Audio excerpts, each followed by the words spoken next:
नमस्कार दोस्तों। तो आज की हमारी कहानी है विचित्र औषधि।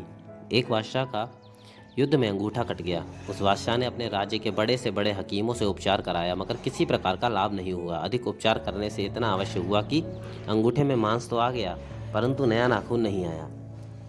बादशाह ने क्रोधवश सभी हकीमों को जेल में डलवा दिया और कहा, हमारे अंगूठे पर नाखून आने के पश्चात ही तुम लोग छूट सकोगे, नहीं तो तुम्हारा छुटकारा मुश्किल है।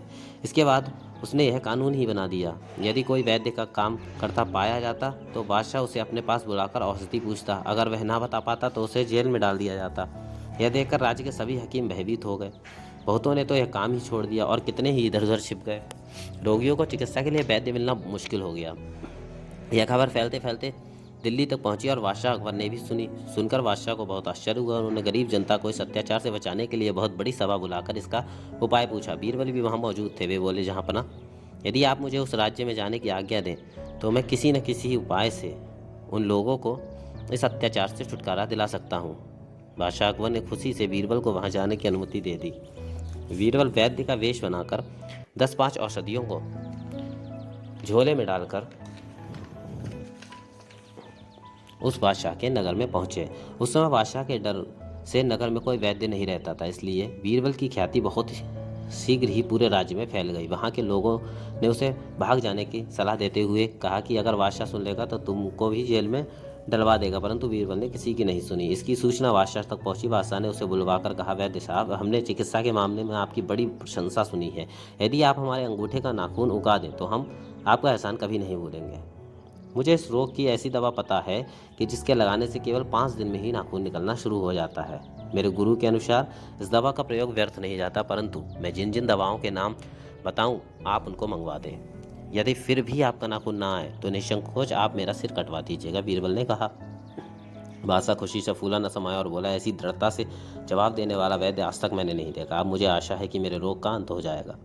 बीरबल बोले, मैं चंद दिनों में ही आपको ठीक कर सकता हूँ, मगर मेरे नुस्खे की दवाओं का मिलना थोड़ा कठिन है। क्या मैं बादशाह होकर भी ये दवाएं नहीं मंगवा सकता? बादशाह ने अपना रौब दिखाते हुए कहा। बीरबल बोले, मेरा यह कहना नहीं है कि आप उन दवाओं को नहीं मंगा सकते, परंतु आप मुझे लिखित रूप से वचन दीजिए कि यदि आप 1 मास के भीतर दवा ना मंगा सके तो फिर मैं आपका इलाज नहीं कर सकूंगा, और उस स्थिति में अब तक आपने जितने वैद्य हकीम कैद कर रखे हैं उन सबको भी छोड़ देंगे। इस बीच अगर आप दवा मंगवा देंगे तो उसी समय मैं आपकी सेवा में हाजिर हो जाऊंगा। यह सुनकर बादशाह ने सोचा कि इस हकीम को मेरे प्रभाव और धन का अंदाज़ा नहीं है।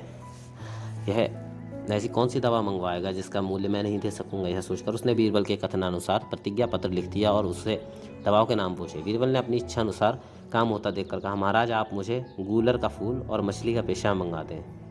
बादशाह ने शीघ्र दोनों वस्तुएं लाने के लिए दीवान को आज्ञा दी। बेचारा दीवान काफ़ी परिश्रम करके थक गया, परंतु इन दोनों वस्तुओं का कहीं नामो निशान भी नहीं पा सका। अवधि पूरी हो गई। लाचार होकर बादशाह को सभी हकीमों और वैद्यों को छोड़ना पड़ा। फिर बादशाह ने उन वैद्यों को बुलवाकर बीरबल द्वारा बताई गई दवाओं के गुण पूछे। सबने उन दवाओं की प्रशंसा की, क्योंकि बीरबल उनको पहले ही समझा चुके थे और यह भी बता चुके थे कि इन दोनों चीज़ों का वजूद ही नहीं होता तो मिलेंगे कहाँ से। हकीमों ने कैद से छुटकारा पाने के पश्चात बीरबल का आभार व्यक्त किया। उसके बाद बीरबल ने दिल्ली आकर सब बातें बादशाह अकबर को बताई। वे भी बीरबल की बुद्धिमानी से बहुत प्रसन्न हुए। तो दोस्तों, आज हमारी बीरबल की सूझबूझ जो है बुक कंप्लीट हो गई है। अब हम अगली ऑडियो बुक के साथ जल्दी ही हाजिर होंगे। तब तक आप मेरे और भी लेसन और सॉन्ग्स में डालता रहता हूँ अदर लैंग्वेजेस में, उनके अर्थ हिंदी में, तो आप वो सब देख सकते हैं। काफ़ी लेसन्स मेरे पड़े हुए हैं, देखिए, एंजॉय कीजिए और लैंग्वेज भी सीखिए। Thank you so much.